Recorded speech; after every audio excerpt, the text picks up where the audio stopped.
Yes, then I welcome you to the last panel. A little bit of energy and then you are dismissed. We're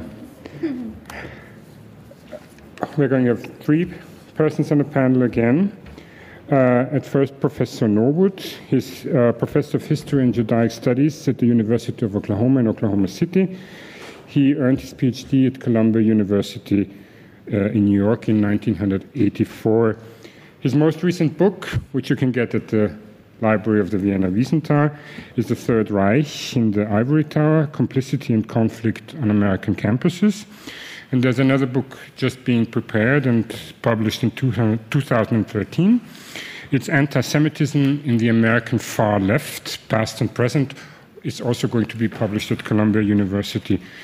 And together with his wife, who is also here, he co-edited with Juni Pollack. He edited a 2-volume encyclopedia of American Jewish history. The title of his presentation, in a way, messed up the title of our conference, of our workshop, but then we decided to integrate the United States of America into Europe for a short time. So but we also integrated his lecture because, to be honest, we didn't think about the United States as for being important in this topic. And when he turned in his paper, his proposal, we thought it to be a very important aspect, which we wanted to include. Therefore, he is here. And I ask him now to start with his lecture. And the title exactly is Forging Friendly Ties, American University and Nazi Germany. Thank you. During the 1930s, America's leading colleges and universities forged friendly ties with thoroughly Nazified universities in Germany. By doing so, they helped enhance the Hitler regime's prestige in the West. Many American universities warmly welcomed top Nazi officials to campus, where they enthusiastically praised the Third Reich. Administrators refused to criticize their Nazi guests, despite calls from the American Jewish community to do so. Prominent American academics were flattered to have the Nazi government bestow an honorary degree on them. The nation's leading universities eagerly participated in well-orchestrated Nazi propaganda festivals in Germany organized by the Hitler regime. Until World War II began, American colleges and universities enthusiastically participated in student exchange programs with German universities, which had expelled their Jewish faculty members. From the beginning of Nazi rule on January 30th, 1933, many American and British journalists reported that the Hitler regime was far more oppressive than any other regime in the history of the world.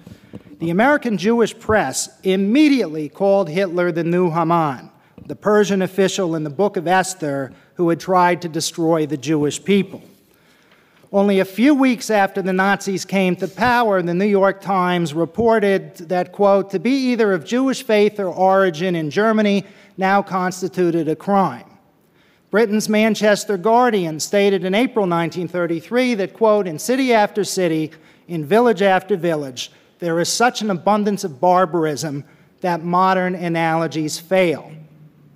Journalists reported that the Nazis delighted in publicly humiliating Jews, parading them through towns in refuse carts, and imprisoning them in pigsties.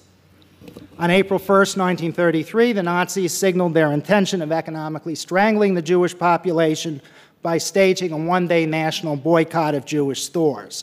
Many at the time saw this as the first step toward extermination. Particularly frightening was the yellow circle affixed by stormtroopers above the doors of Jewish stores and offices, the medieval badge of shame for Jews, demonstrating a reversion to the vicious anti-Semitism of that era. The boycott was almost immediately followed by the expulsion of Jews from the professions and university faculties. Then, of course, in May 1933, Germany's National Student Organization conducted massive book burnings at universities across the Reich. The Nazis cast into the flames many of the world's leading works of scholarship and literature. The book burnings dramatically underline the termination of genuine higher education in Germany. In the West, some of those reading of the German bonfires undoubtedly recalled Heinrich Heine's prescient warning more than a century before, where books are burned, in the end, people will be burned too. During the first year of Nazi rule, several of the Western journalists best informed about German affairs astutely warned about the possibility of a large-scale genocide of Germany's Jews. For example, Pierre von Passen called for international action to save the German Jewish population from what he called physical extinction. He endorsed Rabbi Stephen Wise's call to immediately bring 150,000 German Jews to Palestine. But von Passen warned that unless this was done immediately, there would be no 150,000 German Jews left to be settled in Palestine. Despite the clear reports of Nazi barbarism, despite the massive book burnings that are reported widely in the Western press, America's university elite, capable of influencing American public opinion against the Hitler regime, chose not to do so. President James Rowland Angell of Yale, for example, refused the request of Rabbi Edgar Siskin to speak at a mass meeting in New Haven on March 27, 1933, the day of nationwide protests in the United States against Nazi anti-Semitism. Instead of backing the anti-Nazi protests, the nation's educational leaders engaged in numerous actions that enhanced Nazi prestige in the West. This reprehensible behavior was shaped by the anti-Semitism that pervaded America's university elite during the 1930s. America's universities restricted, very tightly restricted Jewish enrollment all the way through the Holocaust. Even as Jews were being annihilated, the universities made no change in their anti-Jewish quotas. University presidents also often made anti-Semitic remarks in their correspondence. For example, when the DuPont Corporation asked President James Bryant Conant of Harvard, a prominent chemist, his view about hiring German Jewish refugee scientist Max Bergmann, Conant recommended against hiring him, emphasizing to DuPont that he was, quote, very definitely of the Jewish type, unquote. When Bergmann died 10 years later, the New York Times identified him as one of the world's leading organic chemists. While America's university leaders largely failed to react in any significant way to the onset of Nazi barbarism, American Jews at the grassroots, joined by some concerned non-Jews, mobilized in massive street demonstrations against Nazi anti-Semitism. This is a photograph of 20,000 people packing Madison Square Garden in New York City less than 2 months after Hitler came to power on March 27, 1933. 35,000 more people could not get inside and were packed in the streets in the surrounding blocks. The same thing is going on simultaneously in Chicago, Philadelphia, Boston, and other cities. My father, who was about 10 years old at this time, impressed upon me the importance of these demonstrations. 10 years later, he was up in the front lines fighting against the German army, was wounded twice in frontline combat. He was in frontline combat for 195 consecutive days. Many American Jewish soldiers were strongly influenced by watching these protests at the ages of 10 or 11, and this helped energize them as they crushed the Wehrmacht during World War II.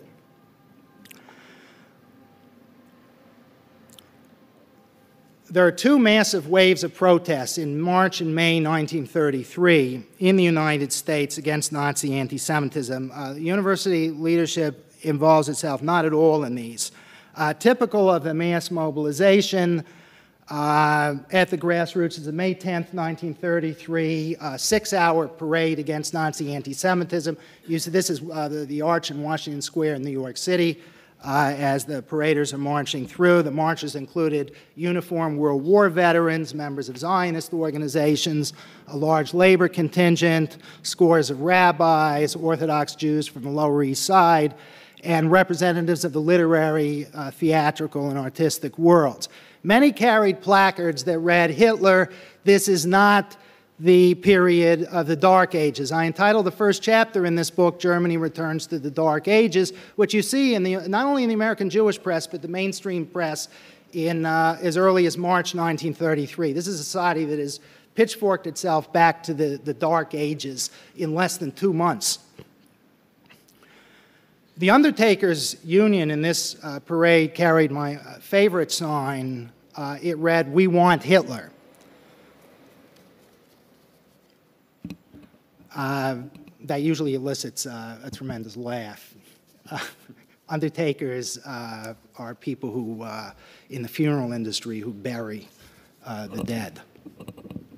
During 1933, American Jewish organizations initiated a tight boycott of Nazi goods and services, which was sparked at the grassroots. No American universities involved themselves in the boycott movement. In fact, I checked shipping lists in the American newspapers.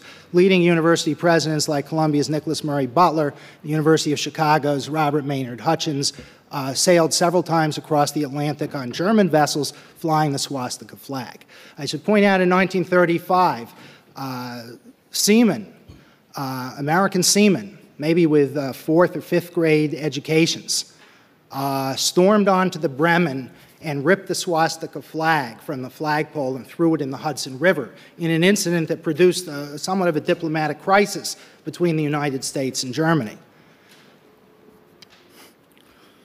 In December 1933, President Butler of Columbia warmly welcomed to campus the Nazi ambassador Hans Luther. President Butler dismissed criticism of the invitation, praising the Nazi ambassador as a well-mannered gentleman. As a diplomatic representative of a friendly people, Luther was entitled, according to Butler, to the greatest courtesy and respect. Butler was not concerned that the Nazis had recently burned the books of one of Columbia's most distinguished professors, Dr. Franz Boas, the world's leading anthropologist. Believing that Jerome Klein, a popular and talented fine arts instructor, had been the leader in circulating a petition against Ambassador Luther's visit, President Butler immediately terminated his appointment, permanently destroying a very promising academic career. A year after Luther's visit, a Columbia student group invited anti-Nazi refugee Gerhard Zager, a former Social Democratic Reichstag deputy who had escaped from Oranienburg concentration camp in late 1933 and made his way to the United States. Although President Butler could have used the opportunity to publicly proclaim opposition to Nazism and show his support for a courageous adversary of Hitler, he declined to appear at the presentation. At Harvard, President James Conant's administration, that's President Butler, of course, significantly wearing a top hat next to his daughter, decked out in fur. Again, very proud of associating with the upper class, which was intensely anti-Semitic in this period.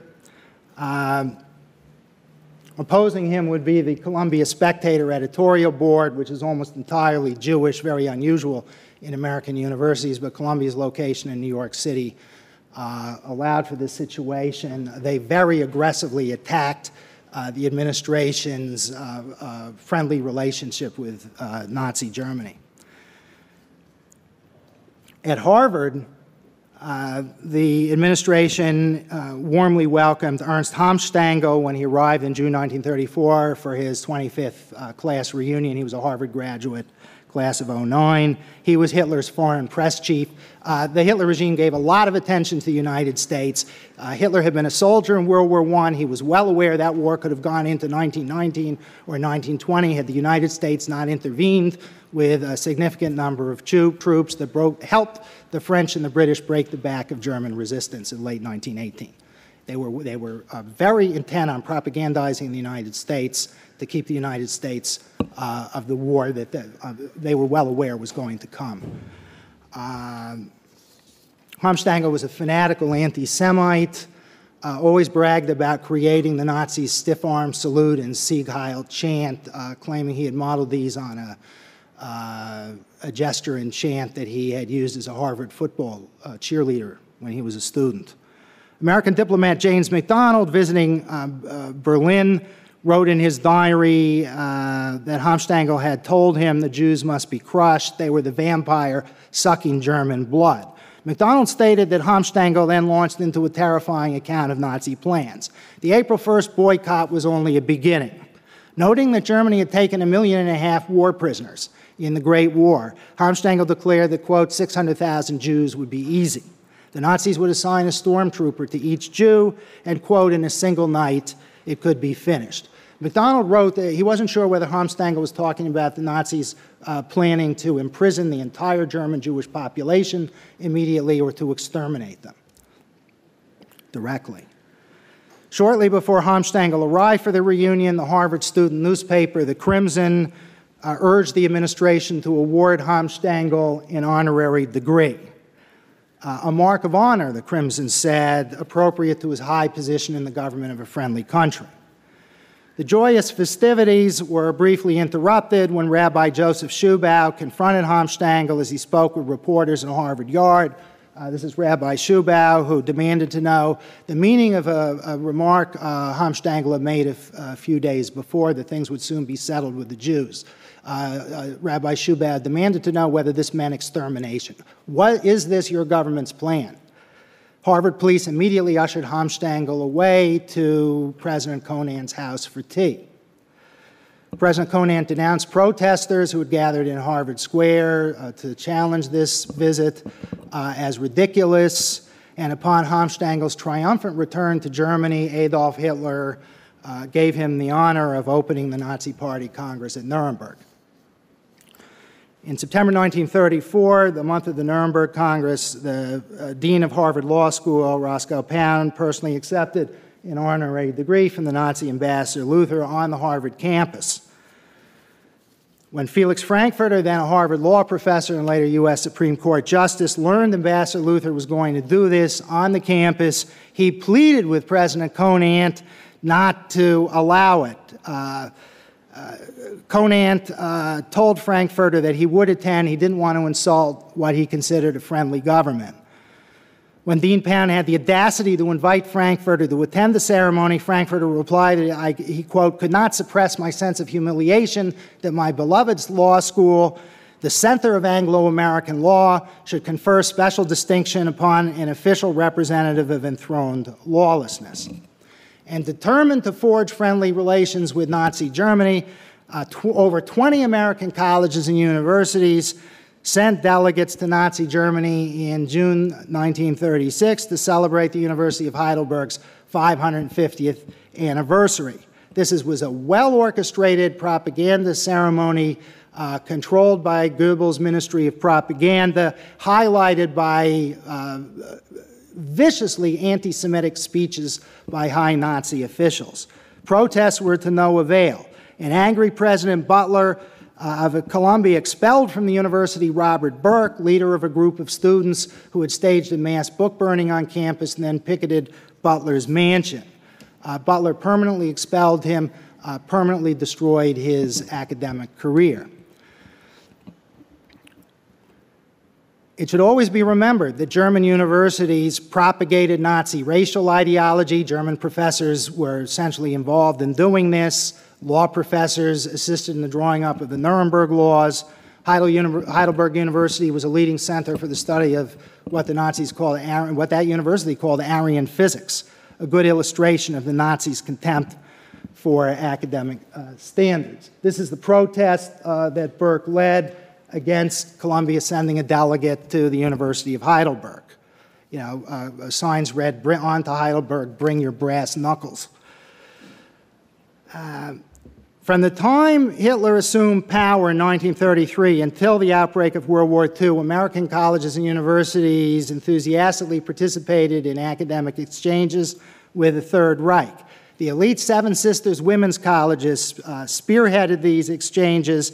The Seven Sisters were central to the junior year abroad program American universities were involved with at the University of Munich, and a lot of American students studied at German universities during the summer, with their administrations encouraging this.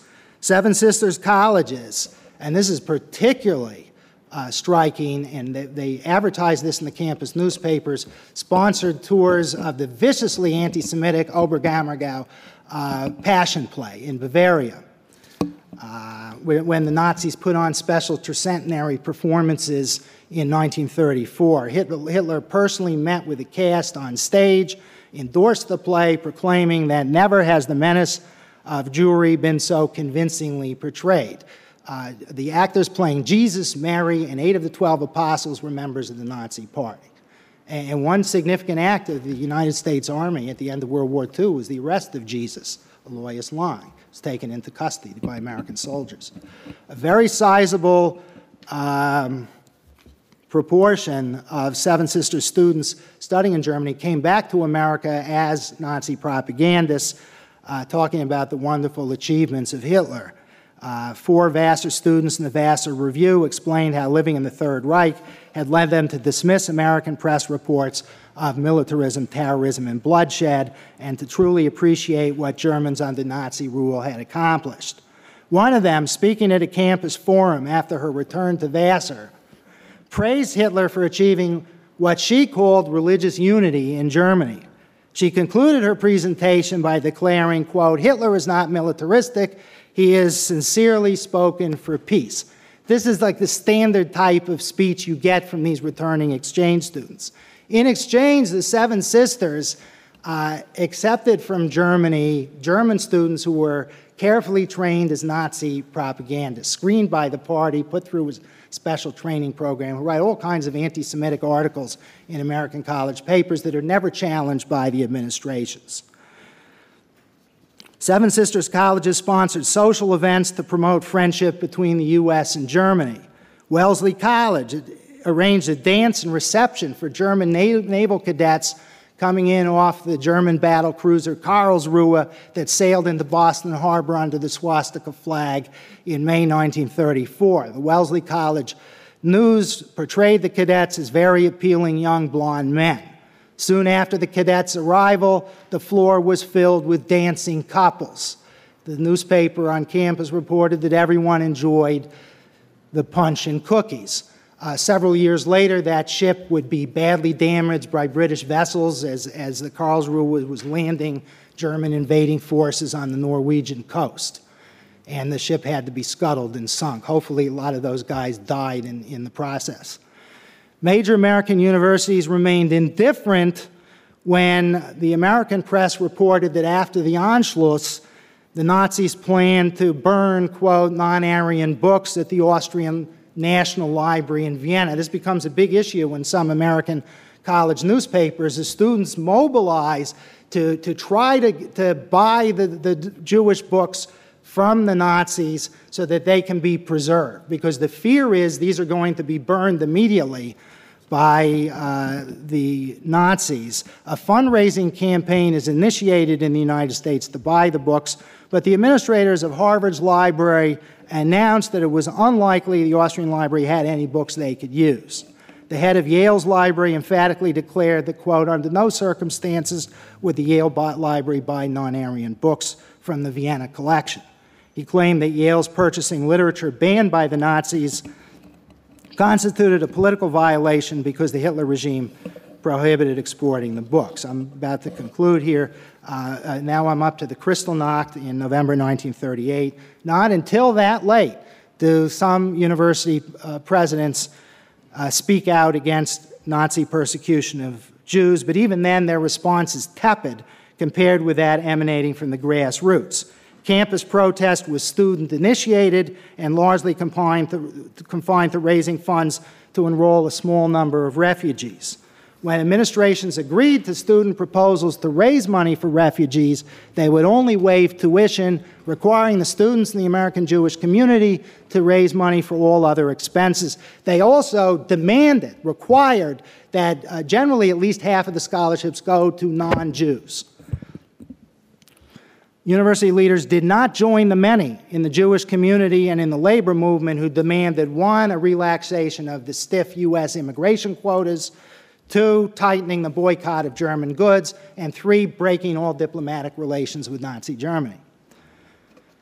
And to conclude, reporting on the wave of violent attacks on Jews, really these pogroms that break out in Berlin in July 1935, New York Times correspondent Frederick Birchall noted that, quote, anti-Semitism in its worst form is in the saddle in Germany, and that, quote, there is nothing save some echo of world opinion to exercise the least check upon it, unquote. Edward R. Murrow, later the legendary radio broadcaster, accurately described the reaction of America's educational elite at this critical time in the 1930s. Quote, the thing that really concerns me, he said, is the general indifference of the university world and the smug complacency in the face of what has happened in Germany, unquote.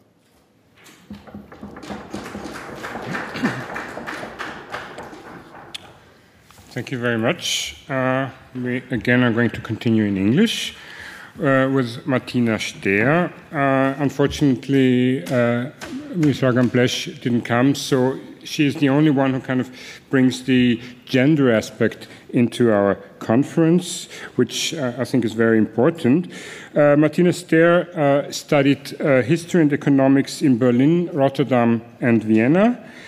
She earned her PhD here in Vienna. She received several fellowships, one of them in Leipzig at the renowned Simon Dubno Institute, another one at the Institut für Europäische Hochschulstudien, I think in English is European University Institute in Florence. And now she is a part fellow at the Institute of Human Sciences, which is better known as the Institut für die Wissenschaften vom Menschen here in Vienna. She has two recent publications, or two monographs. One is Margarete Sussman and the Question of Women's Emancipation from 2001. And the second one, which is more recent and is basically, I think, her dissertation or thesis, Bertha Barth-Strauss and Jüdische Publizistin, which was published at the Campus editor in 2005. At the moment, she is working on a project on cultural transfers in Jewish history. And I welcome her, and the title of her, she will say her title. Okay. Thank you so much for that kind introduction. Thank you for the invitation to that inspiring workshop. And of course, thank you to the audience for staying with us despite the beautiful weather.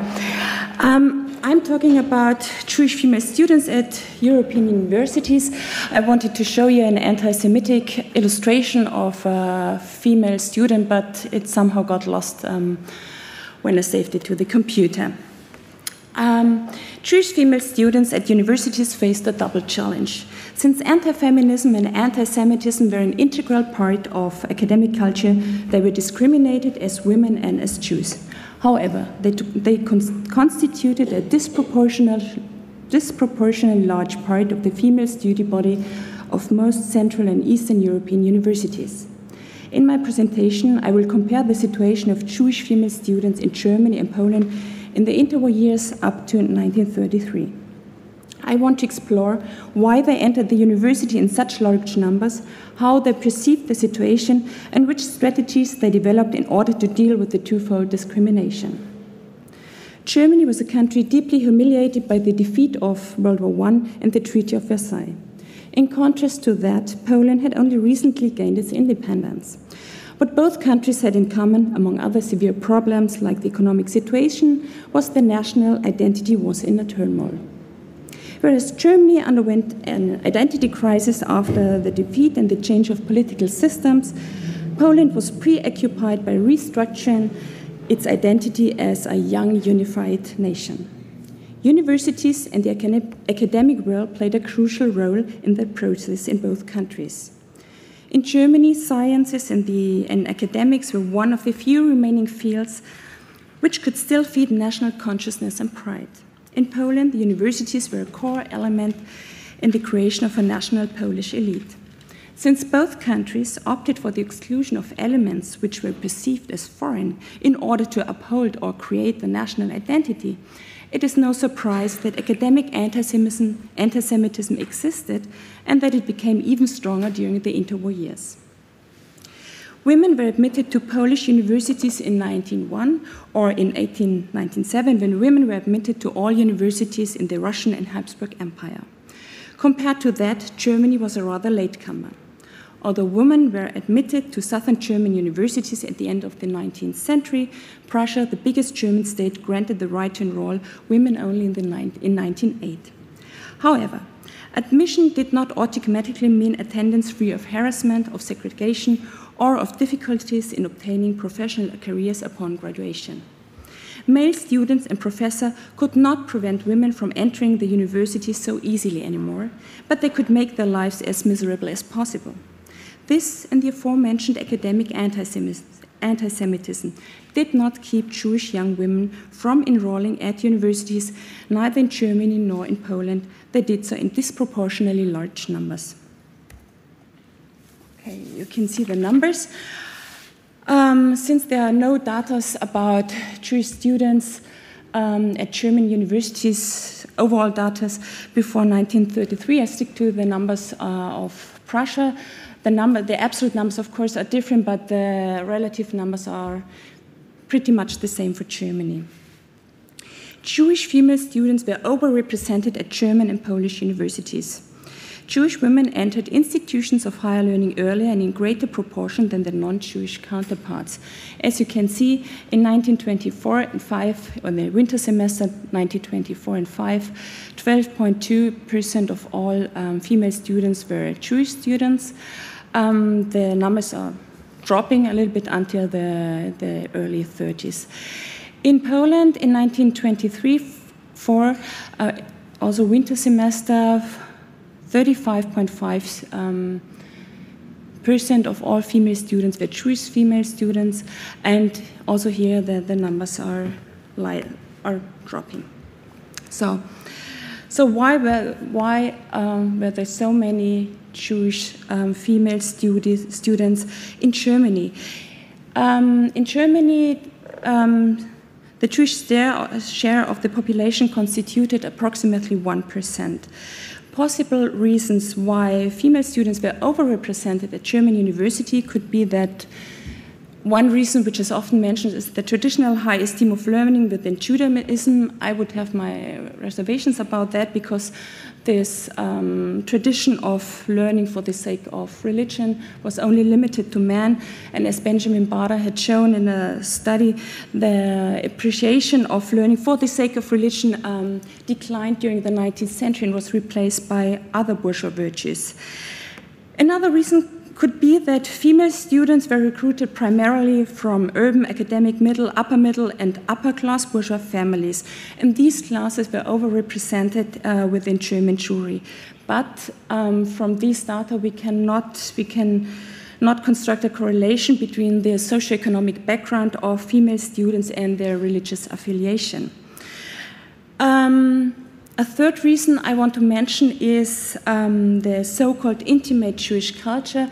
It is an expression within Jewish history, and it explains that German Jewry developed certain social patterns 2 or 3 decades earlier than non-Jewish families in Germany.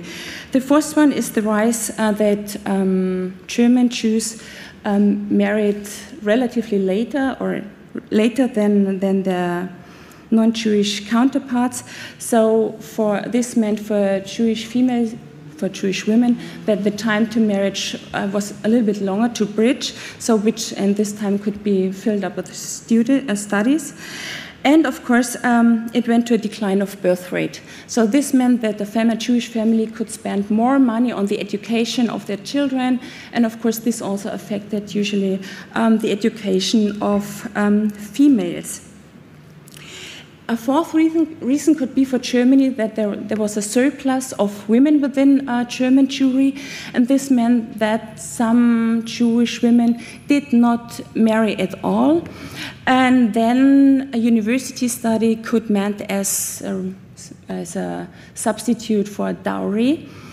And a fifth reason could be that the appropriate choice of training for young women, for German non-Jewish young women, would be a training as a teacher, but this made no sense for Jewish women because usually they were not admitted as teachers at German schools. The overrepresentation of Jewish female students among female students was also visible in Poland, where Jews constituted approximately 8, 9, 10% of the total population. The reasons in Poland are a little bit different. Here also Jewish female students came predominantly from urban middle and upper class families. Jewish families were more urbanized, so until the 1930s, 73% of all Jews lived in cities or towns, small towns, and in contrast to that, only 20% of Polish Gentiles lived in cities. This meant for Jewish young women that they had a better access to secondary schools in the cities, and they adopted a modern lifestyle more easily. This meant they married later, and they also did become less children. Then I have other numbers. Okay. Another fact is that the proportion of female students among the total number of Jewish students was much higher in Poland than in Prussia. One might expect the opposite, because Polish Jewry was, even during the interwar years, more traditional than its German counterpart. So you can see that the proportion or the share of Jewish female students among Jewish male students was 20.5 in 1924 in Prussia, and it increased even until the early 30s. And one can observe the same increase in Poland when the numbers increased, or the share increased from 33.5% to 43.6%. The reason could be that Polish Jewry was more traditional than its German counterpart at that time, and this meant and this turned out to be an advantage for Jewish females when it came to secular education. In Germany, everyone got a secular education, but more Jewish boys received a higher education which qualified for the university than Jewish girls. Due to the marginalization of women within the system of traditional learning, Polish Jewish girls received secular education to a larger extent than Jewish boys. So it was more likely that a traditional Jewish family sent their girls to school or later on to a university than their boys, which usually were sent to a cheder and then later on to a yeshiva. One can state for Poland that, as I said, when it came to a higher education, that the marginalization turned to an advantage for Jewish young females. Another explanation for the difference could be that German Jewry stuck to a bourgeois gender role model. So women were usually kept in the domestic sphere. They were not expected to work.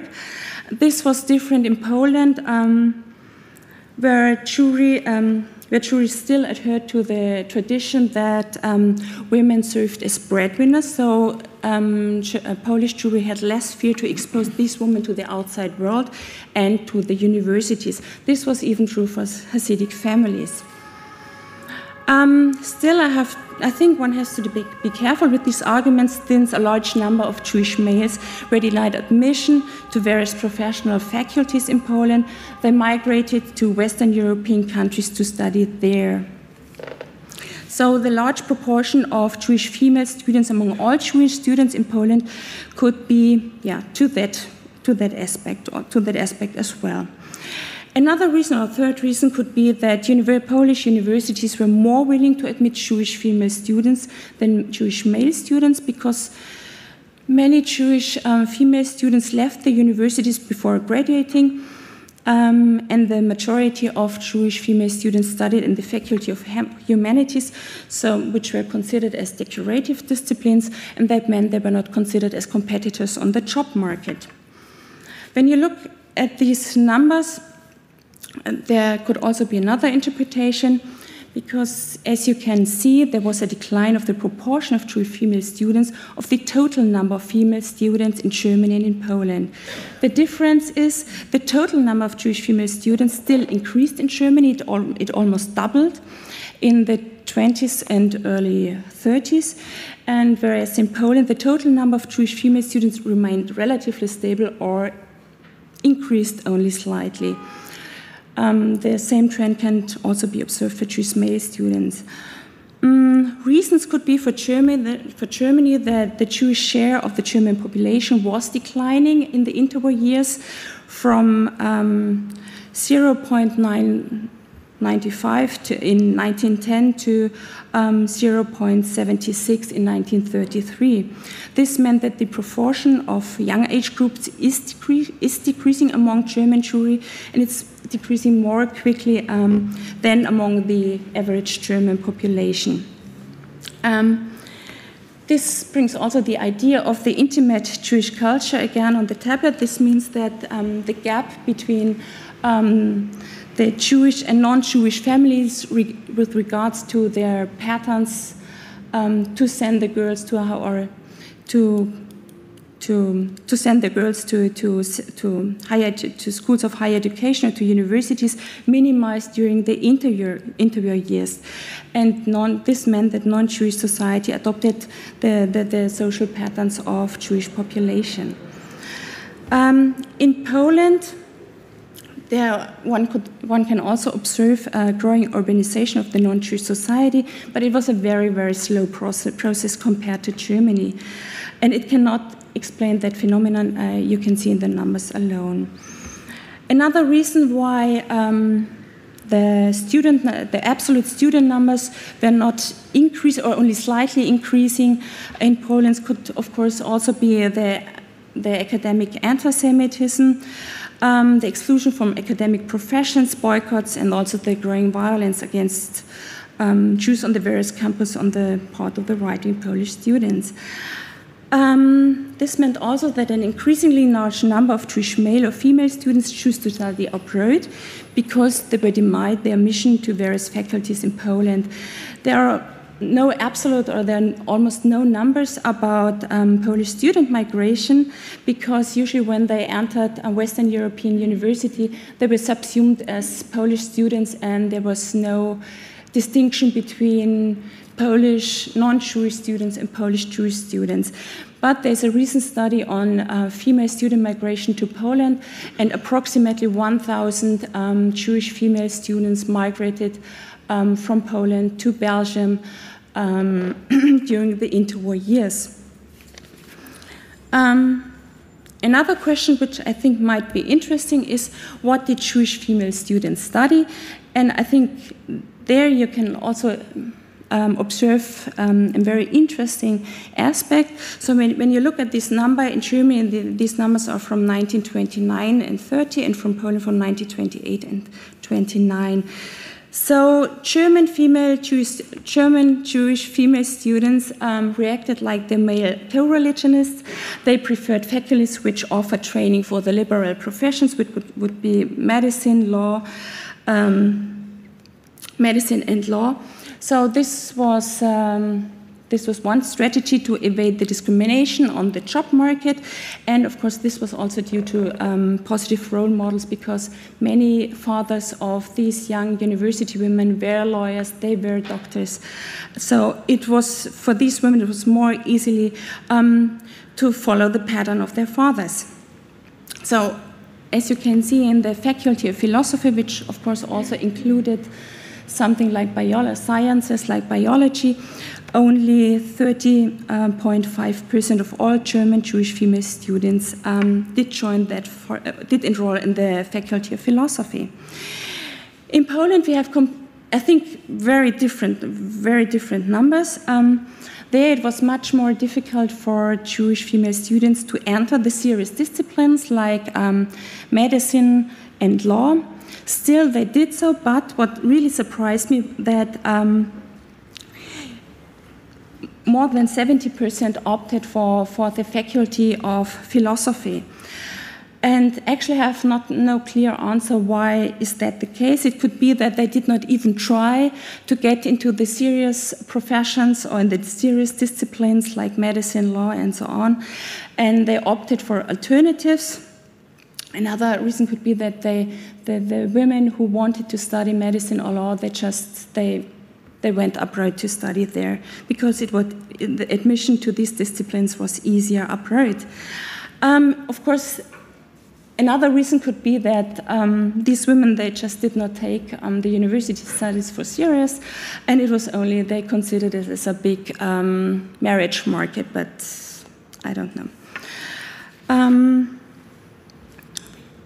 One last question for me would be, how did these Jewish female students perceive their precarious situation due to anti-feminism, anti-Semitism, and how did they react despite their choice of discipline, their choice of the field they studied? What was interesting for me is that the completely different perception of German and Polish Jewish female students when it comes to anti-Semitism and anti-feminism. German Jewish female academics only rarely mentioned anti-Semitism at their alma mater, but always talked or write about the anti-feminism they had encountered. There's no single autobiography or interview of a German Jewish female academic which does not mention misogyny among male students and professors. The contrary is the case when Polish Jewish women talk or write about their experience at universities. Some of them mention anti-feminism, but what really preoccupies them is the aggressive anti-Semitism they encountered as Jews. The majority of women who migrated to Western European universities indicated the anti-Semitism as the main reason why they left Poland.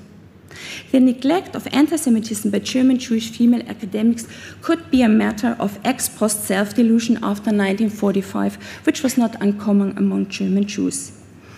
But the fact that before 1933 they did not migrate to study abroad could also indicate that back then they considered their anti-Semitic atmosphere at German universities not as threatening as the Polish counterparts perceived the situation in their home country. What really humiliated them was the arrogance of male students and that professors actively barred them from pursuing an academic career. The Polish Jewish female academics emphasize anti-Semitic experience and hardly mention anti-feminist encounters could mean two things. Either Polish male students and professors welcomed women with open arms, which I have problems to believe, or it could also mean that academic anti-Semitism was a much more existentially threatening experience at Polish university for these women, and it somehow blocked out other discrimination in their memories. The reaction point to the latter one. They migrated and indicated anti-Semitism as main reason for the decision. And, unlike the German counterparts, they joined Jewish political organizations. They became Zionists, they became Bundists, or they joined the autonomist movement. At that point, I don't want to judge where anti-Semitism and anti-feminism was more severe, at German or at Polish universities. Hence, German Jewish and Polish Jewish young women perceived the double challenge they had to face as women and as Jews quite differently and responded accordingly. Despite these difficulties, these women were among the first and most eager to take advantage of the new opportunities opening up in higher education for women. They were very much aware that they were very privileged and they could enter new fascinating territories their mother could not have dreamed about. Thank you.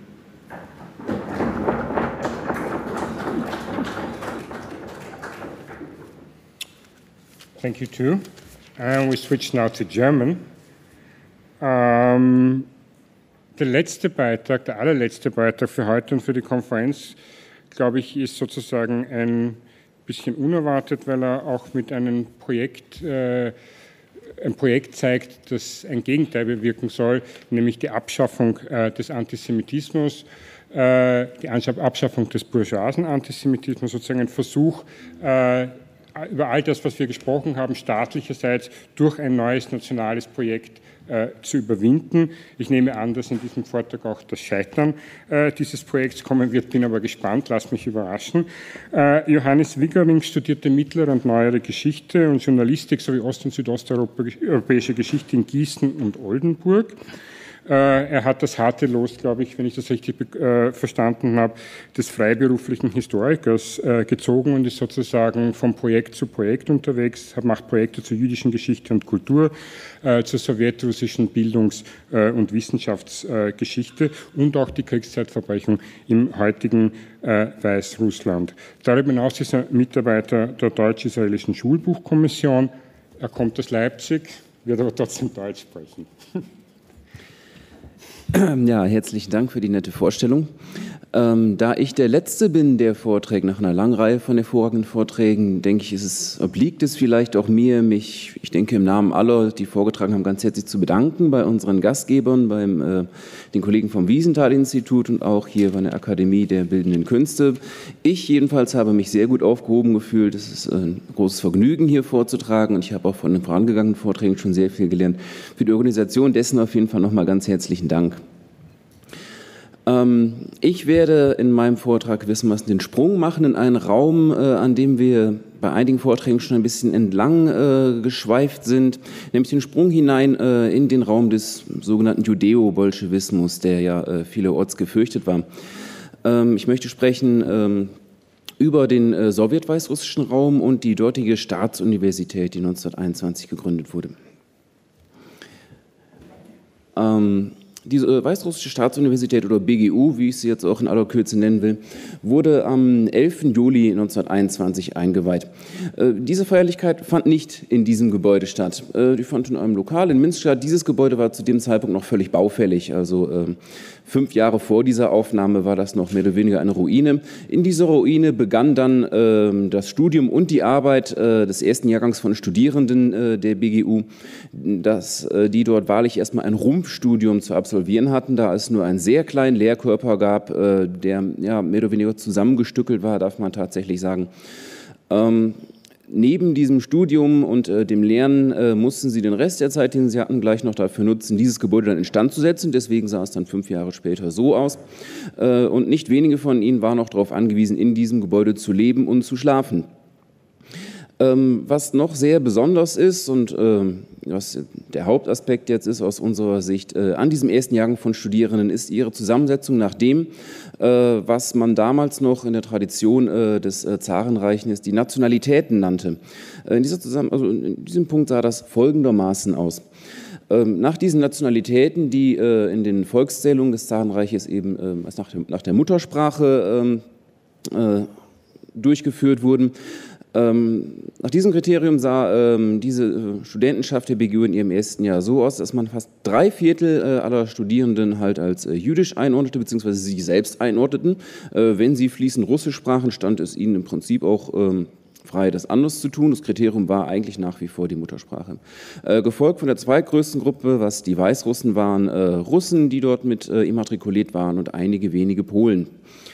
Das war dann diese Zusammensetzung dieser 1390 Leute, die dort eben zusammenarbeiteten, zum Teil zusammen lebten und eben auch anfingen zu lernen. Wobei man dazu sagen muss, in dieser Staatsuniversität der Weißrussischen ein Studium anfangen zu können, war eine Chance, die ein völliges Novum war in der weißrussischen Geschichte. Es hatte in Weißrussland zuvor eigentlich noch nie irgendeine höhere Schule gegeben, oberhalb des Grades eines Gymnasiums oder Vergleichbarem. Dass es eine Hochschule gab, war ein Novum der weißrussischen Geschichte. Was ist jetzt der Grund dafür, dass diese Zusammensetzung so aussah? Also dieser unglaublich große Anteil vor allen Dingen an jüdischen Studierenden. Wie sicherlich vielen bekannt ist, bildete Weißrussland den Teil dessen, was während des Zarenreiches der Ansiedlungsraum für Juden war. Weißrussland war gewissermaßen das Herzstück davon, nicht mit der höchsten Zahl insgesamt an Juden, aber mit der höchsten Konzentration. Die höchste Gesamtzahl an Juden fand man in der Ukraine, aber in Weißrussland eben die höchste Konzentration überhaupt. Das finden wir hier, wo Russie Blanc relativ klein steht, dort rechts unterhalb dieser rot eingezeichneten Gebiete. In Weißrussland selbst behauptet vor allen Dingen die heutige weißrussische Forschung in der Republik Belarus, fand man ein Verhältnis zwischen der weißrussischen Bevölkerung und der jüdischen Bevölkerung, das dem Philosemitismus sehr nahe gekommen sein soll. Das halte ich für etwas weit geschätzt, da würde ich nicht so ganz mitgehen. Das Zusammenleben von Juden und Weißrussen war in der Tat meistens ein Nebeneinanderleben. Die weißrussische Bevölkerung lebte zu 98% auf dem Land. Es war eine fast rein ländliche Bevölkerung. Die Städte im weißrussischen Raum waren ein überwiegend jüdisch geprägter Raum. Die zweitgrößte Bevölkerungsgruppe in den Städten, in den weißrussischen Gebieten stellten Russen und erst die drittgrößte Gruppe von in den Städten lebenden Menschen waren dann tatsächlich Weißrussen. Diese Konzentration auf die urbanen Gebiete bedingte bei den Juden ganz automatisch eine sehr hohe Bildungsaffinität, in jedem Fall höher als bei ihren weißrussischen Altersgenossen, die in ihrem Leben auf dem Land so gut wie keinerlei Zugänge zu irgendeiner Form von höherer Bildung hatten. So dass, ja, man kann schon ahnen, wo es dann hingeht. Als dann 1921 die Möglichkeit bestand, ein Studium aufzunehmen, also eine Ausbildung über den Grad der Gymnasialbildung hinaus, waren es eben hauptsächlich Juden, die diese Chance überhaupt wahrnehmen konnten. Da ist jetzt noch rechts eine kleinere Karte, um das vielleicht nochmal geografisch etwas einzuordnen. Ab 1920 bestand die Weißrussische Volksrepublik, die ja eigentlich die heutige Republik Belarus, muss man sich geteilt vorstellen, und nur die östliche Hälfte davon war eine Sowjetrepublik. Die westliche Hälfte davon, Westweißrussland, war Polen zugeschlagen worden, was natürlich von sowjetweißrussischer Seite als Okkupation, als Besetzung wahrgenommen wurde. Dieses Land betrachtete man als zu Weißrussland gehörend und plante das in mittlerer bis ferner Zukunft auch zurückzubekommen. Dann noch hier ebenfalls als Tortendiagramm die Nationalitäten für die Stadt Minsk, noch nach dem Zensus von 1897, wo Juden eben in der Stadt Minsk die größte Bevölkerungsgruppe stellten mit über 50%, dann gefolgt von von Weißrussen und den Russen, wo man darauf achten muss, dass die Russen noch ein kleines bisschen stärker vertreten waren. Damit war Minsk Durchschnitt für eine weißrussische Stadt. Es gab eine Menge Städte oder auch kleinere Orte, wo dieses Verhältnis noch sehr viel mehr zugunsten der jüdischen Bevölkerung ausfiel. Städte wie Pinsk oder Slursk hatten einen jüdischen Bevölkerungsanteil von über 70%.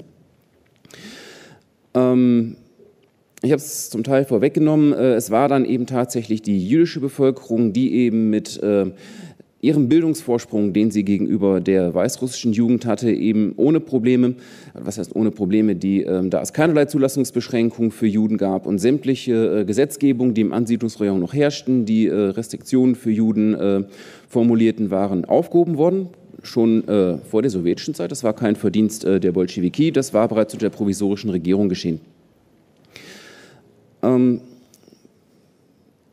Das ist ein kleines von mir selbst erstelltes Organigramm. Vielleicht lassen wir erstmal die Herren, die hier die ihren Porträts dargestellt sind, kurz außer Acht und schauen auf die Institutionen, die die Weißrussische Staatsuniversität damals ausmachten. Man orientierte sich dabei grob an Vorbildern, die man sich in Westeuropa gesucht zu haben glaubte, weil die Weißrussische Staatsuniversität ursprünglich in ihrer Planung, die weit zurückging, die noch aus dem Anfang des Jahrhunderts war, lange vor der sozialistischen Zeit, eigentlich ein Zentrum der nationalen Selbstfindung, der nationalen Identitätsfindung in Weißrussland sein sollte, wo man enorme Defizite hatte. Weißrussland war, wie gesagt, ein Land der Bauern und es gab eigentlich noch nicht mal die Bezeichnung Belaruski, also Weißrussisch als Selbstbezeichnung. Man nannte sich, was man übersetzen würde, mit hiesige Menschen, die hier leben. Also man hat ein enormes Defizit dabei, überhaupt eine nationale Identität zu formulieren und dabei hatte eine Universität ursprünglich Abhilfe schaffen sollen. Die Sowjets griffen dieses Konzept dann auf, allerdings mit einer etwas anderen Zielsetzung. Ihnen ging es vor allen Dingen darum, grundlegende Mängel abzustellen, die evident waren im Sowjet-Weißrussland. Vor allen Dingen ein unglaublicher Mangel an Medizinern, der wirklich katastrophale Ausmaße hatte, und ein Mangel an Lehrern, da man natürlich das erklärte Ziel der Bolschewiki verfolgen wollte, den Bildungsstandard sämtlicher Sowjetbürger möglichst schnell, möglichst weit anzuheben. Wenn wir jetzt dieses Organigramm sehen, haben wir oben eine Leitung und Verwaltung, ein Präsidium und zwei Sammelfakultäten, eben diese gesellschaftswissenschaftliche Fakultät, die ja wirklich ein Pool eher war, so muss man sich das vorstellen. Dort wurden halt alle Lehrkräfte zusammengefasst, die irgendwie was mit Gesellschaftswissenschaften zu tun hatten oder was man ungefähr so hinbiegen konnte, von Philosophie, Psychologie, Wirtschaftswissenschaften, Jura und so weiter, war dort alles vertreten, während in der medizinischen Fakultät gleichermaßen gewissermaßen auch sämtliche Naturwissenschaften, die man schon auf die Beine stellen konnte, zusammengefasst waren. Was jetzt unten drunter rot eingezeichnet ist, das ist gewissermaßen ja, der sowjetische Beitrag, wenn man so will, zur Struktur der Universität, nämlich die Arbeiterfakultät, die gewissermaßen gedacht war als Institution die einen Crashkurs vermitteln sollte für Jugendliche der Arbeiter- und Bauernschicht, die nicht das nötige Wissen, nicht das nötige Schulwissen hatten für ein Universitätsstudium, denen das in einem Crashkurs zu vermitteln, in 8 Trimestern, dann sollten die soweit sein und ihrerseits auch das Studium aufnehmen können. Der Vorteil nun von dieser großen Anzahl jüdischer Studierender der ersten Jahre war, dass sie die Arbeiterfakultät gewissermaßen überspringen konnten und sofort einsteigen konnten ins Studium.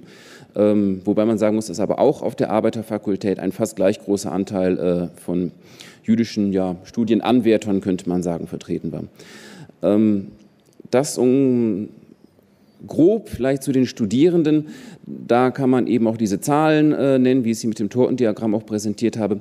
Was den Lehrkörper angeht, ist es etwas schwieriger, weil der Lehrkörper in den ersten 3-4 Jahren der BGU unglaublich starken Schwankungen unterworfen war. Lehrstühle wurden ganz provisorisch auch mal nur für ein paar Monate besetzt und dann gleich wieder übergeben, sodass halt Statistiken, erst recht Statistiken, die auch sowas wie Nationalität berücksichtigen, gibt es, aber die sind sehr unübersichtlich. Ich habe mir gedacht, es ist vielleicht dann sinnvoller, ein paar einzelne Figuren herauszugreifen, ein paar herausragende Wissenschaftler, wie die halt eben hier zu sehen sind. Damit wollte ich nur andeuten, dass die eben nicht beschränkt waren jetzt auf die medizinische Fakultät oder Ähnliches, sondern in allen Fakultäten und auch in der Universitätsleitung zu finden waren. Zu diesen 3 Wissenschaftlern, ich möchte jetzt vielleicht die biografischen Daten nicht alle im Einzelnen durchgehen, vielleicht die beiden, also der Herr in der Mitte und der Herr links, Herr Katzenbogin und Herr Wolfson, sind jetzt hier aufgeführt mit ihren Professionen als Soziologe und Philosoph. Man muss aber ganz klar sagen, dass die beiden im Grunde genommen Ideologen waren. Es war ihre Aufgabe an der BGU, die marxistische Lehre, speziell in der Auslegung der Bolschewiki, zu vertreten. Und zwar nicht nur dort, wo sie ihre Lehrstühle hatten, nämlich in der GEWIFAK, der Gesellschaftswissenschaftlichen Fakultät, sondern auch an der medizinischen Fakultät und auch noch in anderen Kursen, vergleichbar mit Volkshochschulkursen, um das auch noch in die Öffentlichkeit tragen zu können. Herr Katzenbogin, also Wolfson und Katzenbogin waren schon seit langer Zeit befreundet. Katzenbogin war seinem Freund ungefähr 5 Jahre in der Karriere voraus und hat ihn auch mit an die BGU gebracht. Katzenbogin war somit höher auf der Karriereleiter angesiedelt. Er war auch stellvertretender Volkskommissar für Bildung in der BSSR. Und man darf das ganz getrost so verstehen, dass er gewissermaßen das Kommissariat, also das Bildungsministerium, wenn man es übersetzen will, direkt vertrat im Lehrkörper und auch im Rektorat der Universität selbst. Der Herr ganz rechts, Herr Michael Kroll, man kann ihn getrost bezeichnen als den Vater der medizinischen Fakultät, ein schon 1921 sehr, sehr angesehener, sehr, sehr renommierter Neurologe, der aus Minsk stammte, allerdings in Moskau studiert hatte und es in seiner Karriere schon sehr weit gebracht hatte, der das Vertrauen der Partei genoss und auch herangezogen wurde, um Wladimir Lenin zu behandeln nach seinen letzten schweren Schlaganfällen. Kroll war es hauptsächlich zu verdanken, dass überhaupt Lehrkräfte gewonnen werden konnten, auch Ärzte gewonnen werden konnten, die an der medizinischen Fakultät arbeiteten und auch das dazugehörige Uniklinikum oder die spezialisierten Unikliniken aufbauen konnten.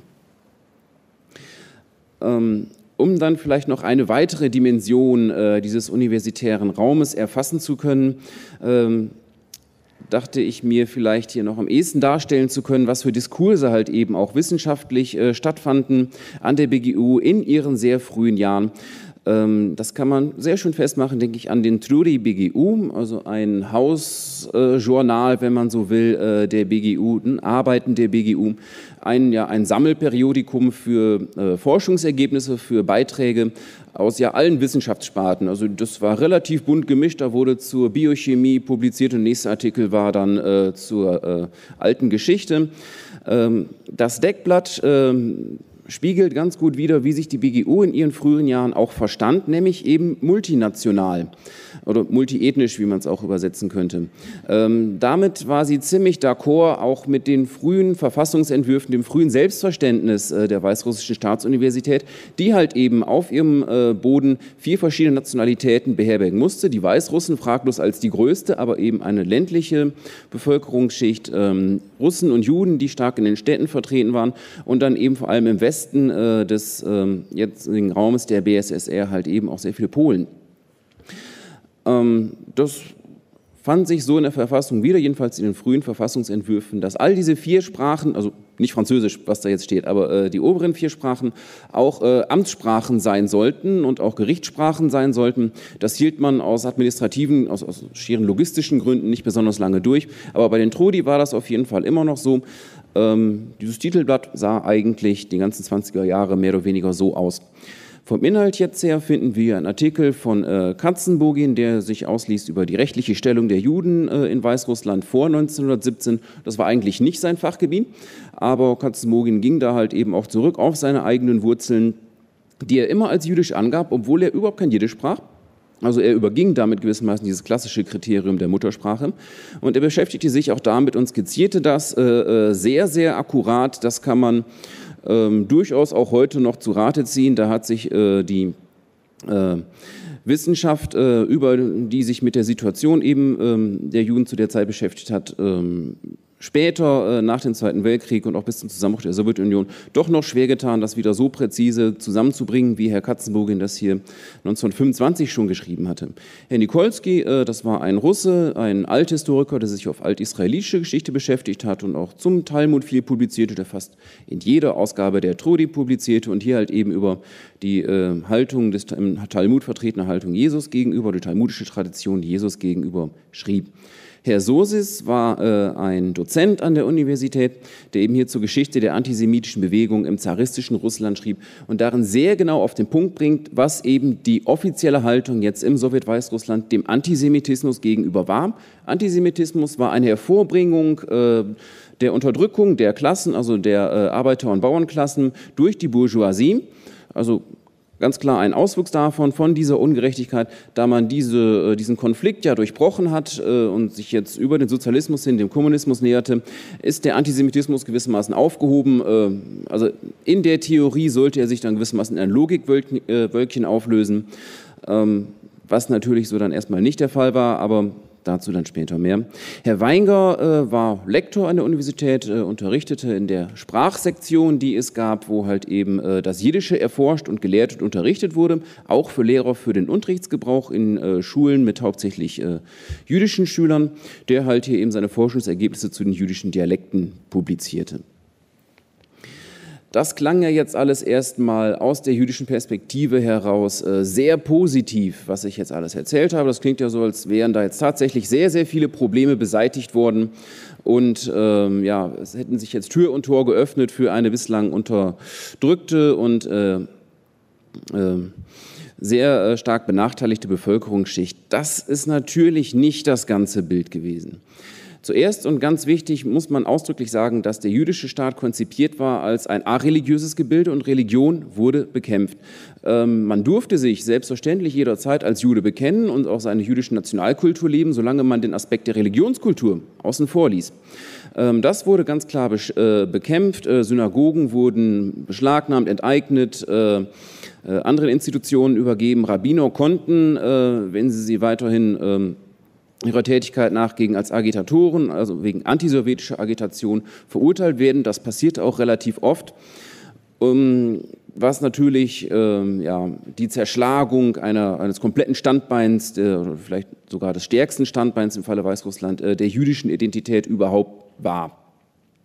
Man fand einige Kompromisse für die Übergangszeit, dass man sogenannte sowjetische, jüdisch-proletarische Bethäuser einrichtete, in denen dann Rabbiner, die dazu bereit waren, den Leuten zu verkaufen versuchten, dass der Bolschewismus jetzt quasi nur eine von den Bolschewiki übersetzte Version des Talmud sei, was jetzt halt der neue Weg sein sollte, wie man korrektes jüdisches Leben praktizieren sollte. Das hielt sich eine Weile, aber nicht viel länger als bis 1928 und der Zulauf war begrenzt. Des Weiteren waren die eigentlichen auch Hervorbringungen des jüdischen Strebens nach Identität und Unabhängigkeit, also die zionistischen Organisationen, Poale Zion und auch der Bund, schon ab 1919 verboten in Sowjet-Weißrussland. Man war sich klar, dass man den Leuten damit ein großes Betätigungsfeld völlig verschloss, ihnen das wegnahm. Man dachte sich dann, als Ausgleich dafür bietet man den Leuten halt eben das volle Mitwirkungsrecht in der kommunistischen Partei, in der man dann eben auch spezielle Sektionen, die Jewsektia, einrichtete, die halt eben Juden speziell offen standen und sich speziell um jüdische Belange kümmern sollten. Die hatten tatsächlich auch regen Zulauf, aber nur ein Viertel aller Juden, die in der kommunistischen Partei tätig waren, war auch in einer Jewsektia. Also es war jetzt nicht so, dass die dort alle nur gebündelt gewesen wären in der kommunistischen Partei Weißrusslands. Auf jeden Fall war diese Jewsektia sehr aktiv, sie war auch an der BGU sehr aktiv, insbesondere an der Arbeiterfakultät. Für die Zulassung zur Arbeiterfakultät, wenn man halt eben auch zur Anfangszeit nicht die Bildungsvoraussetzung hatte, aber später auch aus anderen Gründen, brauchte man eine Empfehlung, wenn man will, einen Persilschein oder eine Empfehlung schreiben. Dafür war die Kommunistische Partei die erste Adresse, auch Gewerkschaften konnten sowas ausstellen. Das wurde dann ab Mitte der 20er Jahre sehr, sehr wichtig. Aber dazu später noch, vielleicht zunächst der dritte sehr wichtige Punkt, den man da nennen muss, ist die Politik der Belarusisation, was bedeutet Weißrussifizierung, was eine Politik war, ein Gewähren gewisser kultureller Freiräume, auch zur Mobilisierung der weißrussischen Eliten, die schon seit langer Zeit auch für ein selbstständiges Weißrussland gekämpft hatten. Man wollte die jetzt eben einbinden und nicht, dass die jetzt ihre subversive Energie auch gegen den neuen Sowjetstaat richteten. Man war durchaus an deren Mitwirkung interessiert. Belarusisation bedeutete vor allen Dingen das Ausarbeiten, das Ausweiten der weißrussischen Sprache zu einer Sprache nicht nur des Landes, des ruralen Raumes, was sie bis dahin war, sondern auch zu einer Sprache der Administration, zu einer Sprache der Wissenschaft, was bedeutet, dass man weite Teile des Vokabulars völlig neu schaffen musste. Das ging natürlich dann auch zulasten der jiddischen Sprache, aber im Windschatten der Belarusisation, weil sie eben kulturelle Freiräume zum Teil gewährte sie dann auch mit kulturelle Freiräume dem Jiddischen gegenüber, das dort eine kleine Blüte erlebte in der ersten Hälfte der 1920er Jahre.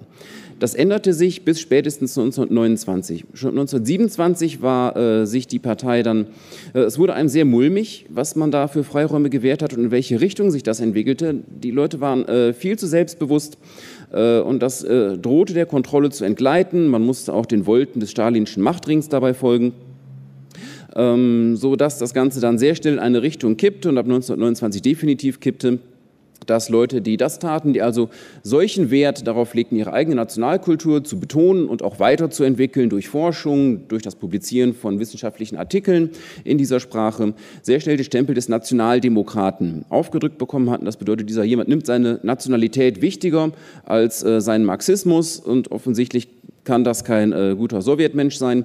Das wurde bald ein sehr gefährlicher Vorwurf. Der Aspekt des Klassenkampfes wurde dann auch ab 1927 sehr wichtig. Ab 1927 war die erste Generation von Leuten bereit, also die neuen Kader, die man zu Anfang hatte schaffen wollen, hatte erfolgreich die Ausbildung durchlaufen, war jetzt in Assistentenstellen und drängte von da aus auch weiter und versuchte die alten Spezialisten, also die bürgerlichen Professoren, die noch an den Universitäten des Zarenreiches ausgebildet waren, zu verdrängen und griff dabei zu relativ drastischen Methoden. Zugleich am unteren Ende des Spektrums, also am weiteren Nach- und Zustrom von Studenten ins erste Semester, fanden Juden sich jetzt auf einmal mit einer völligen Umkehr der Situation konfrontiert, wo zu Anfang ihr Bildungsvorsprung, der auf ihrer Herkunft resultierte, noch ein Vorteil war, war es jetzt auf einmal ein ganz gravierender Nachteil, da sie in der Regel nicht aus Arbeiter- und Bauernfamilien stammten. Zum allergrößten Teil entstammten sie, ja, wir würden sagen, dem Kleinbürgertum, sehr häufig aus Kaufmannsfamilien, aber eben nicht aus der Arbeiterklasse.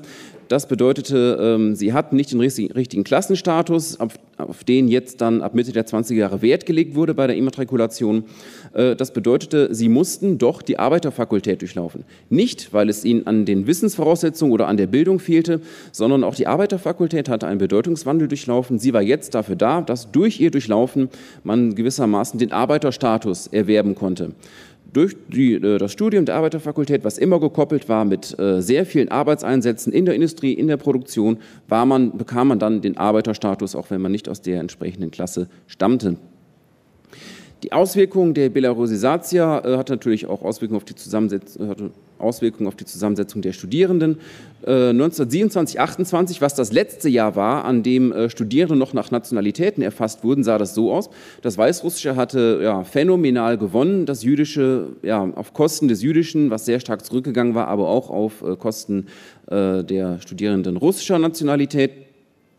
Allerdings mit diesen ungefähr einem Drittel, ungefähr 30%, waren die jüdischen Studierenden immer noch, also gemessen am Anteil der Juden an der Bevölkerung Weißrusslands, immer noch überrepräsentiert. Also der Bildungsvorsprung und die Bildungsaffinität wirkte sich immer noch aus. Die 20er Jahre sind der Kernpunkt meiner Dissertation, deswegen habe ich dazu jetzt auch am meisten erzählt und da die Zeit schon vorangeschritten ist, nur noch einige wenige Ausblicke eben auf die 30er Jahre. In den 30er Jahren kann man bei der BGU nicht mehr wirklich von einem akademischen Raum sprechen, deswegen ist sie für unsere Betrachtung vielleicht auch nicht ganz so wichtig, da spätestens ziemlich genau ab 1930 die BGU umgewandelt wurde zu einem Polytechnikum. Sämtliche Geisteswissenschaften wurden ausgelagert, und zwar an die 1928 gegründete Weißrussische Akademie der Wissenschaften.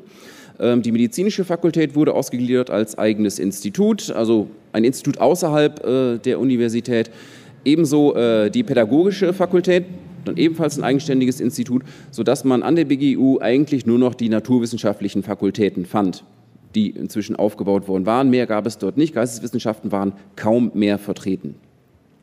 Aber bis 1930 und auch darüber hinaus waren dann diese Vorwürfe eben des intensiven Befassens mit den eigenen nationalen Wurzeln, der eigenen Herkunft, standen unter dem Vorwurf des Nationaldemokratismus oder im Falle der Juden speziell des jüdischen Ultranationalismus, was immer gefährlichere Vorwürfe wurden. Ab 1930 waren die Korridore der BGU tapeziert mit Selbstbezichtigungen von Leuten, die denunziert worden waren und deren einzige Chance, dem noch zu entgehen, Repressalien zu entgehen, darin bestanden, dass sie ihre Schuld da einräumten, heftige Selbstkritik übten und auf die Art und Weise hofften, dann noch Repressionen zu entgehen. Was zu Anfang der 30er Jahre noch oft funktionierte, später dann ab den berühmten Repressionen 37, 38 überhaupt nicht mehr.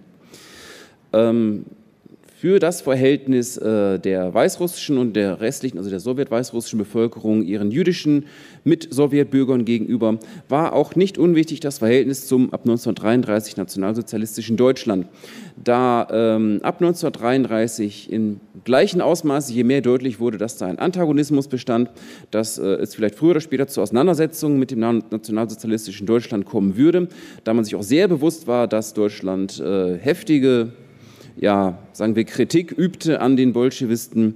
Im gleichen Ausmaß, wie da der Antagonismus wuchs auch ein sehr unterschwelliger Antagonismus der jüdischen Bevölkerung gegenüber, die schon zu Zeiten des Ersten Weltkriegs immer assoziiert worden war mit Deutschfreundlichkeit. Man ging davon aus, Juden und Deutsche vertragen sich gut. Das war auch die Erfahrung in der Besatzungszeit des Ersten Weltkrieges, in der die deutsche Armee intensiv kollaboriert hat mit Juden, was häufig auch an der niedrigeren Sprachschwelle lag, vom Deutschen zum Jiddischen hin. Das wirkte nach und im selben Ausmaß eben wieder Antagonismen wuchsen eben auch Bedenken, Vorbehalte und dann, ich weiß nicht, ob es angebracht ist, das antisemitische Vorurteile zu nennen, aber auf jeden Fall Vorbehalte der jüdischen Bevölkerung gegenüber, die man stets der Bereitschaft zur Kollaboration mit den Deutschen verdächtigte, fatalerweise. Wissenschaftler wie Michael Kroll, den wir kurz gesehen haben, haben sehr genau mitbekommen, was in Deutschland passierte. Sie haben mitbekommen, welchen Repressionen jüdische Akademiker ausgesetzt waren, wie die drangsaliert und vertrieben wurden. Kroll, der noch bis in die Mitte der 30er Jahre zu Forschungsreisen in Deutschland unterwegs war, nicht nur Forschungsreisen, vor allen Dingen Konferenzbesuche, kehrte in die UdSSR zurück und berichtete auch in publizierten Artikeln davon, von seinen Erfahrungen eben mit den Repressionen, den Juden in Deutschland ausgesetzt waren. Das Problem war, dass das in diesem unglaublichen Wust an Propaganda, der über Deutschland halt eben verbreitet wurde, in der UdSSR völlig unterging, wie auch manche andere völlig berechtigte Vorwürfe.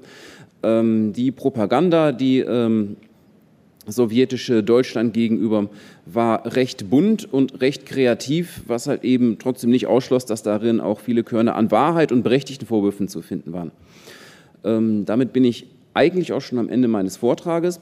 Vielleicht noch eine Sache, die sehr wichtig ist, auch wenn man sich mit den Forschungen befasst, die auch im heutigen Weißrussland zur damaligen Zeit betrieben werden.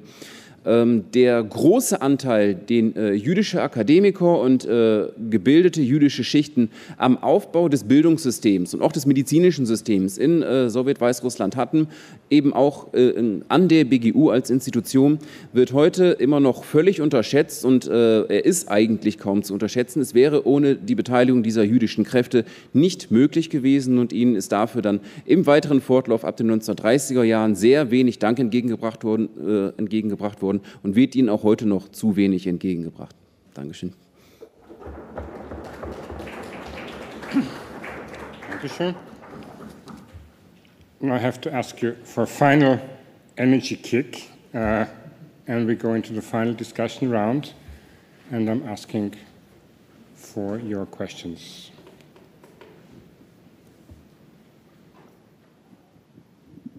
Natalia? It's an automatic response. No, I'm joking. I have questions for everybody. For Stephen, thank you very much for that depressing presentation. I was wondering if, because I understand you focused on elite universities as especially striking examples, but given the statistics of students attending, especially in places like New York, at the time, I wonder if there was any difference in response of state universities, City College of New York and places like this. If there was any, if you found any different examples. And the second question is if there was a tradition, because you repeated several times that the presidents chose not to speak against or not to denounce and not to influence public opinion. So I just wonder if there was a tradition of being involved in that kind of social activism outside of the campus, if there was a tradition of a certain political isolationism, or this was very specific to that particular story. For Martina, I was puzzled by, you actually repeated it several times, about university as a marriage market, as a possible, and from what other people wrote, Jewish Female Uneducated and Marian Kaplan's work, and looking at student files for my own research, it seems to me that if anything, it was a kiss of death on the marriage market, that women with university degrees decreased their chances. So if you could address that issue.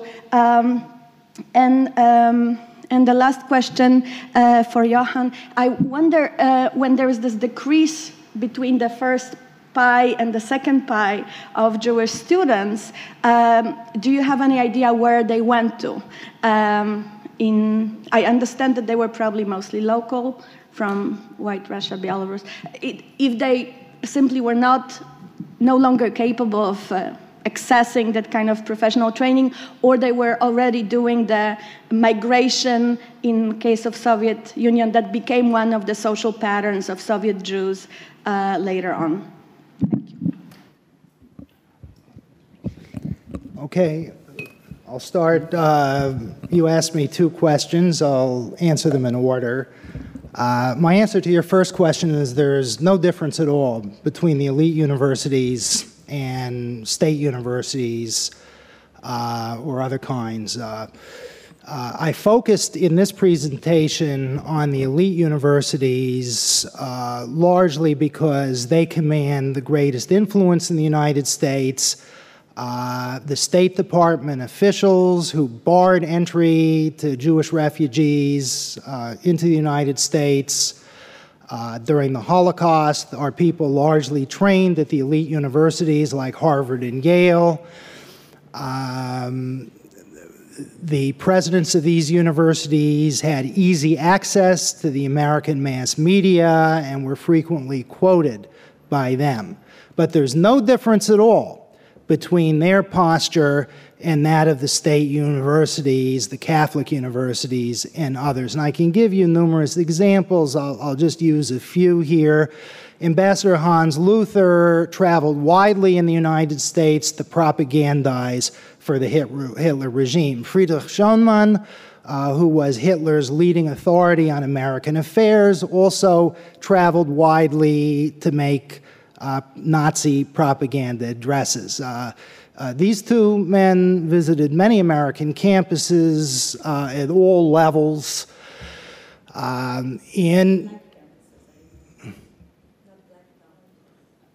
Well, they would have ignored black colleges, which I should point out received a lot of financial assistance from the Jewish community during that period. And that would be one of, as well as their vicious anti-black racism, their fanatical anti-Semitism would have combined to prevent them from doing that. But Ambassador Luther was warmly welcomed. For example, after the Nuremberg laws were passed, the presidents of the University of Wisconsin and the University of Minnesota invited him not only to speak at campus, on campus, and to stage press conferences, but to have lunch at the presidential mansion. This was actually a combined visit. Nazi consular officials from Chicago accompanied Ambassador Luther on these visits. Luther made very strong speeches backing Hitler's policies. He was challenged by Jewish students at the University of Wisconsin to explain Nazi anti-Semitic policies, and he explained them by saying, since Jews were not citizens of Germany, they obviously didn't deserve to have the rights of citizens. That's the type of speech he gave. There was no condemnation of this by any university administrator.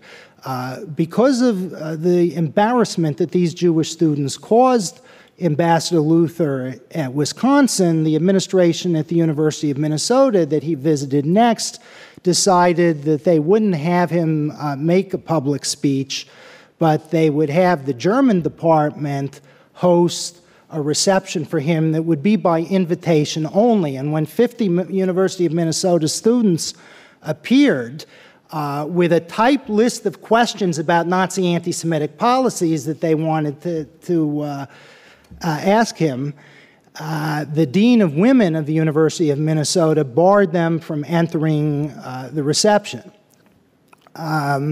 Catholic universities in the United States also received Nazi officials.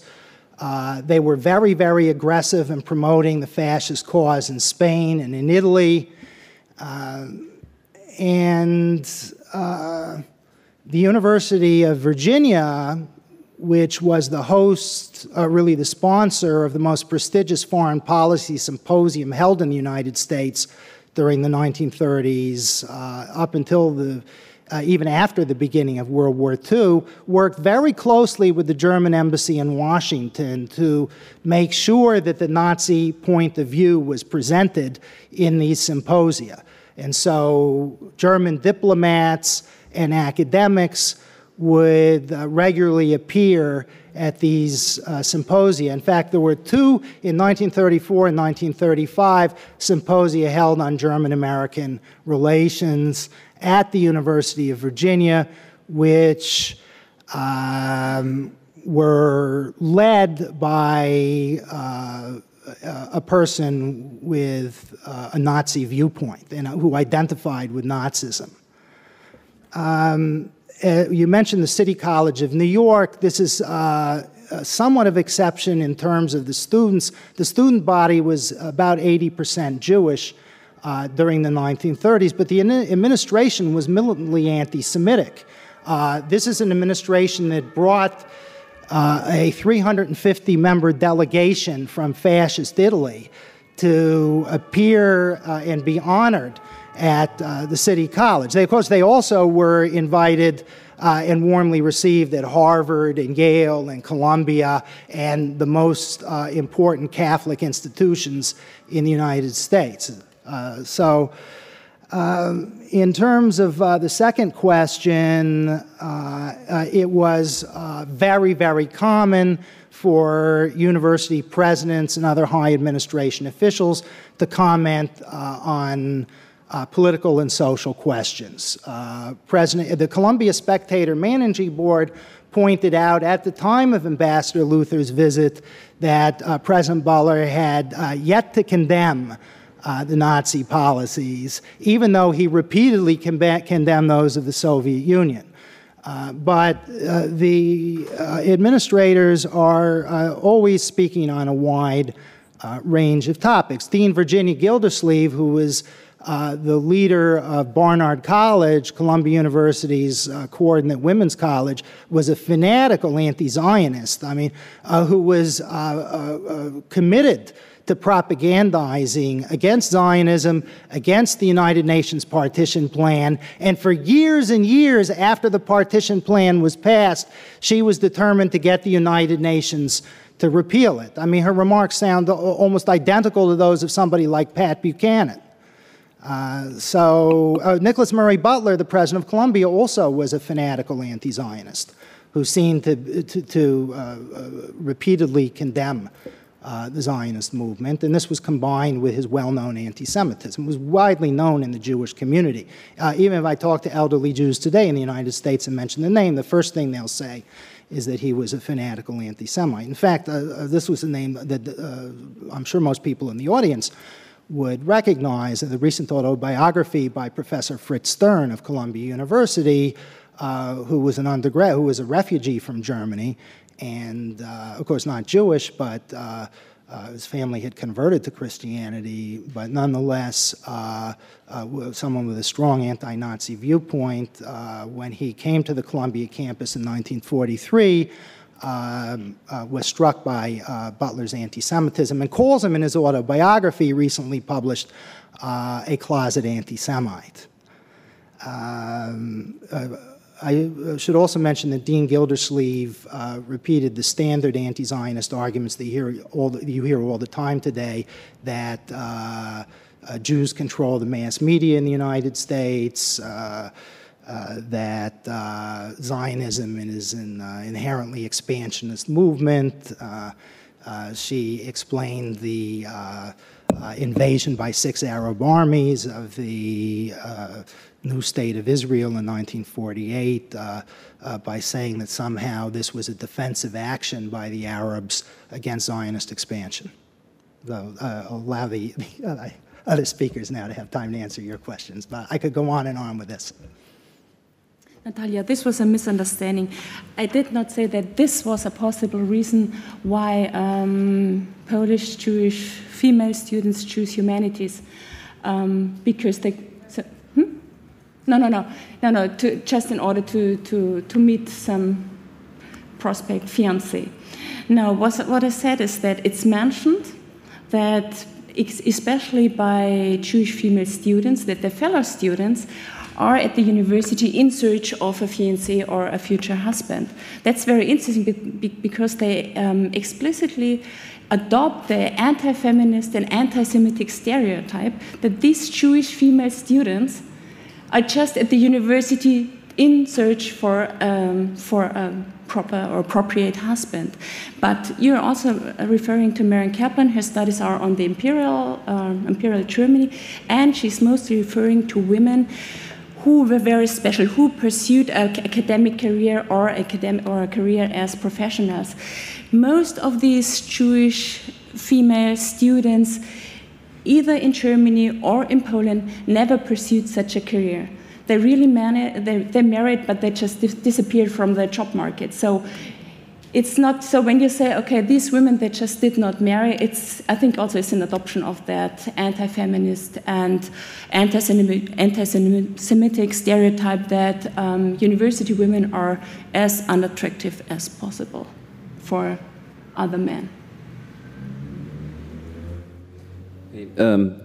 Your question was why the percentage of Jews did not stay the same, why it decreased in the comparison between 1921 and 1927 or 28. At the same time, of course, the whole capacity of the BGU increased. It was around 3 times as high, or 3.5 times as high. And of course, in 1921, Jews with 70% were much overrepresented. They made up around 14% of the whole population of Belarus. And so that just came a little bit more in the direction of an equilibrium, or as in the direction of a true representation, whether one considers this necessary. Of course, with 30%, they were still overrepresented. The reason for that still, so that would be an easy answer to your question. Of course, one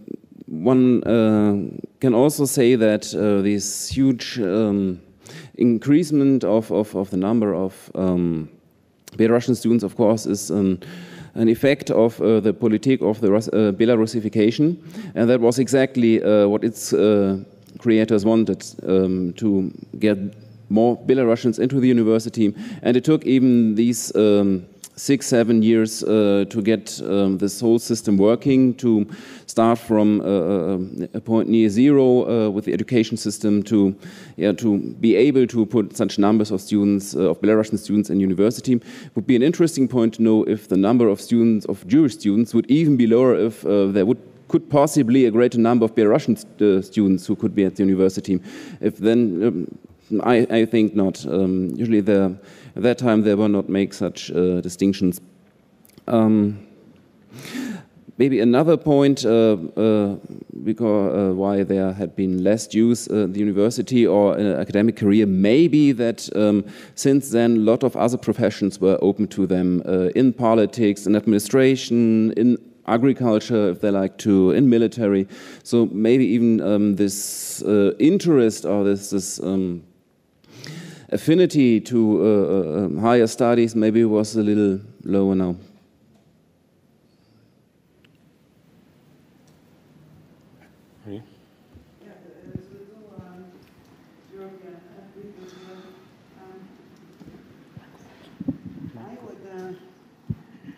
I would take a second look at this expression overrepresentation in the sense that both papers use national figures. Although I've seen one table on the city and the city's population, but to use national figures is problematic, or a bit problematic. I think national figures should be complemented by figures on the city's population in which the university is located, because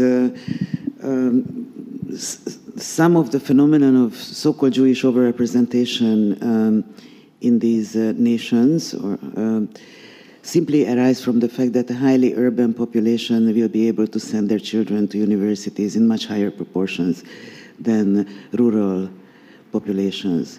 So the real extent of overrepresentation, or whether you want to use that term, can really more be seen in terms of the cities that you examine than in terms of the national figures that you examine. It's just a footnote or suggestion. And to the Berlin or the Prussian-Polish comparison, I wonder what proportion of the Berlin Jewish students are not German. Because some of the Berlin figures before 1933 must be figures of East European numerus clausus refugees who are attending the university in Berlin. I don't think that that's the case in Poland. But so the comparison there, I think, needs this kind of qualification that these are not necessarily German numbers, German figures. No. When I talk about Jewish female students at German or Prussian universities, I'm talking about German Jewish female students, not about Polish Jewish female students, because Polish Jewish female students were subsumed among the Polish students.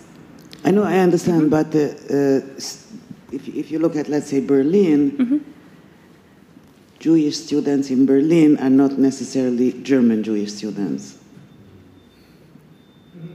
They may be Hungarian Jewish students, Romanian Jewish. Then they would be filed as Hungarian students, not as Jewish students. If they're Jewish? Even if they're Jewish, yeah.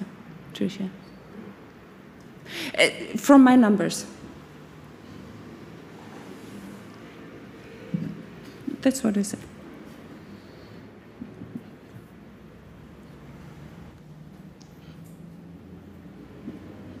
So as an answer to your question, I studied German Hochschul statistics from 43, 44, 45, and actually the Jewish students from Eastern Europe were enrolled at the students at the country where they were coming from. And secondly, the Nazi regime had at the beginning different politics regarding the Jewish students from foreign countries than their own Jewish students, and actually they were still accepting until I would say 45, but a smaller percent, but they were still accepting Jewish students from Romania, for example, because that was the case that I was interested in.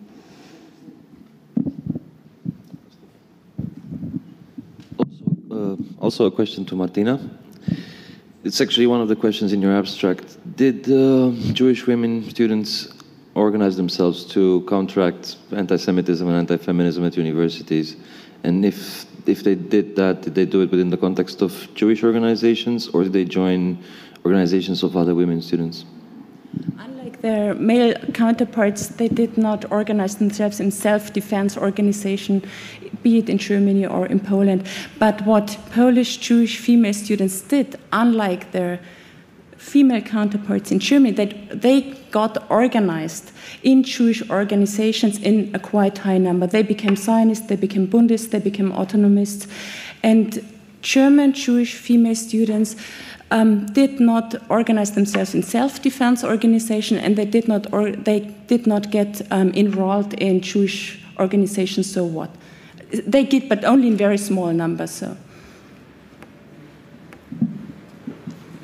My question is directed at Professor Norwood, but also at the others. I would be interested in what source base you used for the information for your paper and for the book. And did you go to all of these universities to visit the archives? Is that?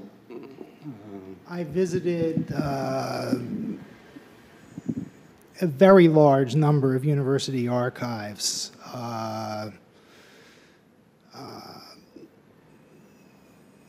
I don't know, dozens. I examined the presidential papers, papers of high administrators, campus newspapers,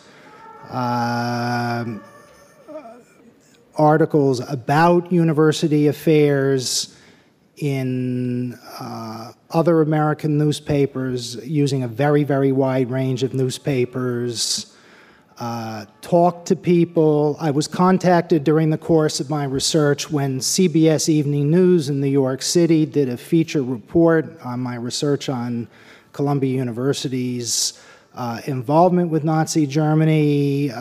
Jerome Klein's son contacted me directly, having seen that on television in New York City, and gave me a very lengthy account of how President Nicholas Murray Butler had destroyed his father's academic career, what had happened to his father. I also got in touch with the 5 children of Robert Burke, who was expelled from Columbia in 1936 for leading a picket line at the presidential mansion. I have an article on this coming out in the June issue of the Journal for the Study of Anti-Semitism on the Burke expulsion. It is very striking that at the same time that anti-Nazi students picketed the president's mansion and that Burke was singled out and immediately expelled despite a fine academic record for doing this, students who rioted in a pre-final examination riot, threw missiles from their dormitory windows, stormed Barnard College, and destroyed a long section of the fence around Dean Gildersleeve's mansion, through fence rails into Broadway, disrupting vehicular and streetcar traffic, requiring at least 10 police officers to push the rampaging students back to the Columbia campus, where they continued their riot for at least half an hour, and absolutely no punishment at all was administered to those students. But Burke was permanently expelled when he refused to apologize for leading the picket line. He was permanently expelled, and he was told by the dean, who was, of course, operating under the authority of President Butler, that he would never gain admission to any college or university anywhere in the United States, and that proved to be the case. So I've talked with his family. In fact, I had both families, the Klein family and the Burke family, with me at the Museum of Jewish Heritage a couple years ago in New York City. And I have launched the campaign.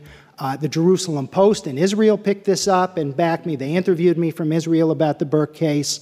And I will not rest until I am able to get Columbia University to admit that it wronged these two men and to award them honorary degrees. I have the backing of the David S. Wyman Institute for Holocaust Studies, which staged a conference in New York City where I spoke on Columbia's response to Nazism. I was joined on the podium by Nancy Wexler, who was the widow of James Wexler, the editor of the Columbia Spectator between 1933 and 35, who met her husband at the age of 17 when police officers were escorting her across the street as she was demonstrating against Ambassador Luther's visit, and he was up on a soapbox denouncing it. That's when the two of them met, and then married later on. And she joined me at the age of 92 on the podium and gave her presentation of the facts of what had happened then. And the Wyman Institute invited the current president of Columbia, Lee Bollinger, to participate this. And he claimed that he had never received their invitation, even though the Institute director had mailed it to him by regular mail, sent it by fax, and also by email over a month before. We held an empty chair for him at the conference, which is available, the whole proceedings. You can hear Ms. Wexler, I was also joined by Laurel Leff, who wrote the book on the New York Times sorry coverage of the Holocaust.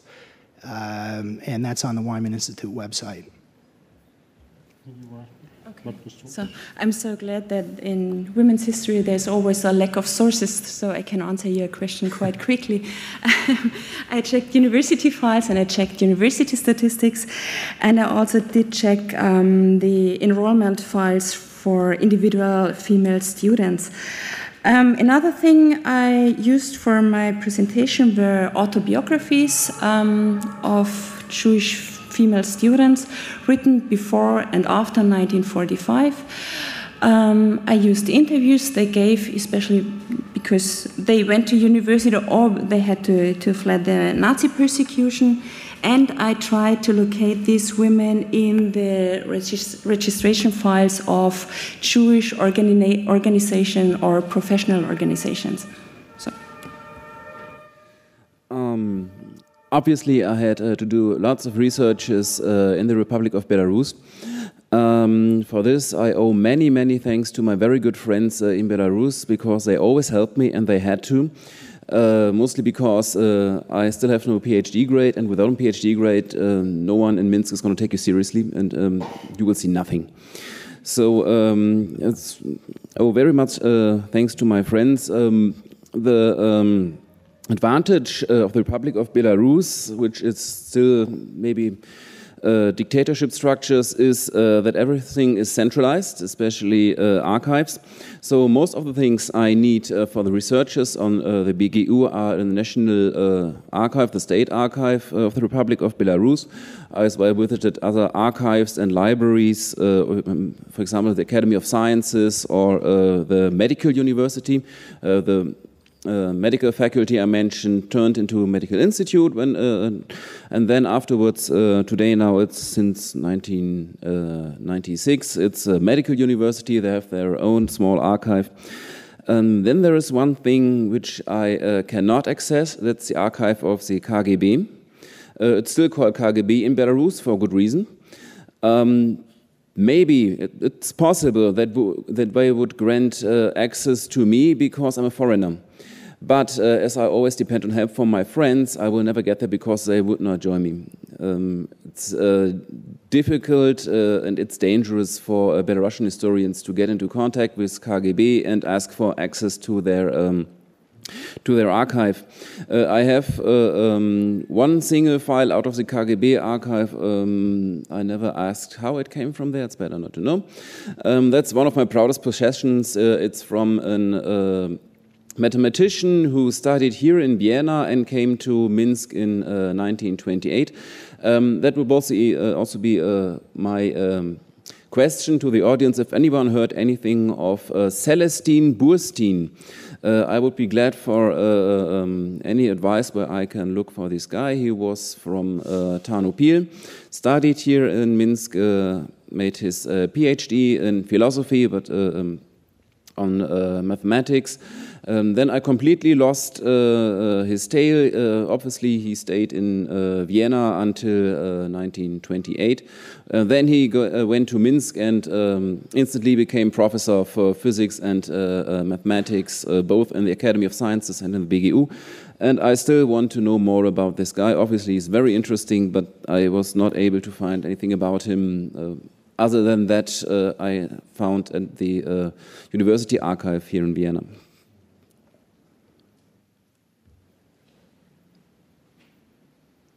No, I don't force the discussion on you because maybe it's a misinterpretation that I'm exhausted, but I can see your exhaustion too. So I think, no, okay, no more discussions, no more presentations.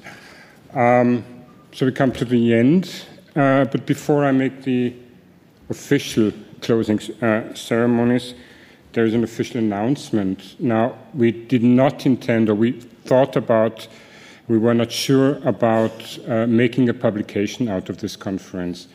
Now, at the end, I see a load of high-quality presentations. I see your intense discussions, and I think I'll talk in the name of the group that we are going to make a publication out of this conference. As always with the Vienna Wiesenthal Institute, there's a big but. The thing is that we are starting to develop a research program, that we launch our fellowship program, and that there is a small paper on the format of our publications, but I really want to have it discussed with the International Academic Advisory Board, which only is going to convene in October. So I think you will get an information in the course of the summer from us that we are sure that we are going to make a publication out of this conference, but do not count that you have to be ready, let's say, before Christmas, because then we will know the publishing house, we will know the exact procedures.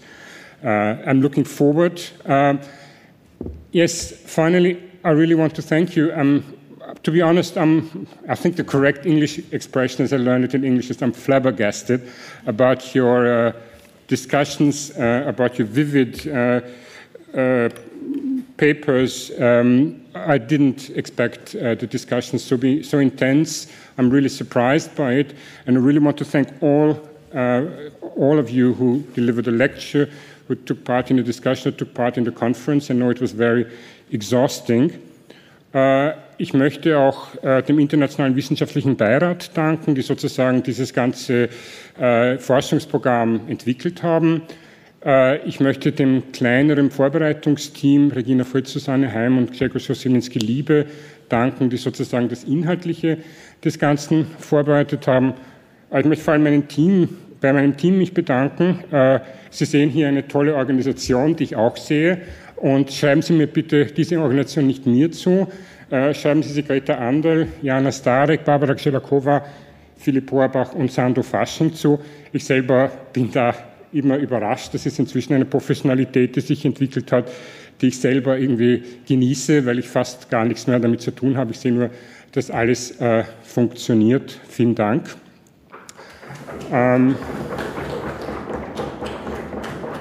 Zuletzt möchte ich sagen, ich entlasse Sie heute in einen wunderschönen, heißen Sommerabend. Sie werden heute eine sehr lebensfreudige Stadt erleben, eine sehr bunte Stadt. Es ist heute der Tag der Gay Pride Parade, der Regenbogenparade.